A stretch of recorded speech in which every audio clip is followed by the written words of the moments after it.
वो मुझे बहुत तंग कर रहे, क्यों इतना तंग कर रहे तुम? കേട്ടു തങ് കർണ.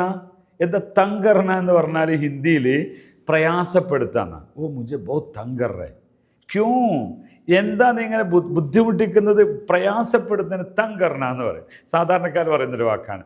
അതിന് തന്നെ വേറൊരു വാക്കുണ്ട്, തക്ലീഫ് കർറേ, തക്ലീഫ് ദേരെ, തക്ലീഫ് കർറേ എന്ന് പറയും. അതുപോലെ പരിശാനെ, ഓ പരിശാൻ കി ബാത് കർറേ, പരിശാൻ കി ബാത്, പ്രയാസം ഉണ്ടാക്കുന്ന വർത്താനാണ്. പരിശാനി കർണ, മേ ആപ്കോ പരിശാനി നീ കറാഹും, ഞാൻ നിങ്ങളെ ബുദ്ധിമുട്ടിക്കുന്നില്ല. പറഞ്ഞിട്ട് ബുദ്ധിമുട്ടിക്കൽ തന്നെ ഉണ്ടാവും കേട്ടോ. അതിന് ആദ്യം മുൻകൂർ ജാമ്യം എടുക്കുകയാണ്. മേ ആപ്കോ പരിശാനി നീ കറാഹും, അതായത് ഒരു കാര്യം നമ്മോട് ചെയ്യാൻ വേണ്ടി ഒരാൾ പറഞ്ഞിട്ട് പറയും പരിശാനി നീ കറാഹും. ബോ തങ് ഹോ ഗയ, മുझे बहुत तंग है. തങ് ഹോ ഗയ എന്ന് പറഞ്ഞാൽ ഭയങ്കര ക്ഷീണമായിപ്പോയി, അവിടെയും അത് പറയും.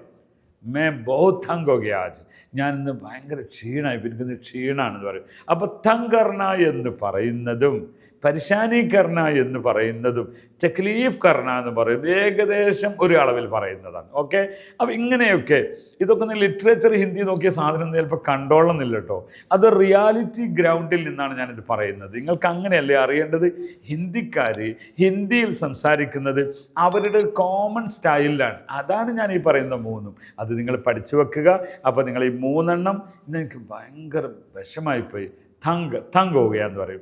അവൻ എന്നെ വല്ലാതെ വിഷമിപ്പിക്കുന്നു, ഓ തങ് കർ റേ എന്ന് പറയും. ഓക്കെ, ഈ മൂന്ന് വേർഡിലെ ഏറ്റവും സുപ്രധാനമായത് അതാണ്. തക്ലീഫ്, ക്യാ തക്ലീഫ് കർ റേ തും, തക്ലീഫ് കർണ, കോയ് തക്ലീഫ് നെയ് എന്ന് പറയും. ഒരു പ്രയാസവുമില്ല എന്ന് പറയാനാണ് കോയ് തക്ലീഫ് നെയ് എന്ന് പറയുന്നത്. ഓക്കെ, ഓ പരിശാൻ കി ബാത്ത്, ഇതൊരു പ്രയാസമുള്ള വർത്താനം തന്നെയാണ്. ഇങ്ങനെ നിങ്ങൾക്കും ഇനി ഹിന്ദി ഭാഷ ഹിന്ദിക്കാരെ പോലെ നിങ്ങൾക്ക് സംസാരിക്കാൻ സാധിക്കുന്നതാണ്. ഹിന്ദി യൂണിയെ നിങ്ങൾ ഫോളോ ചെയ്യാൻ മറക്കാതിരിക്കുക.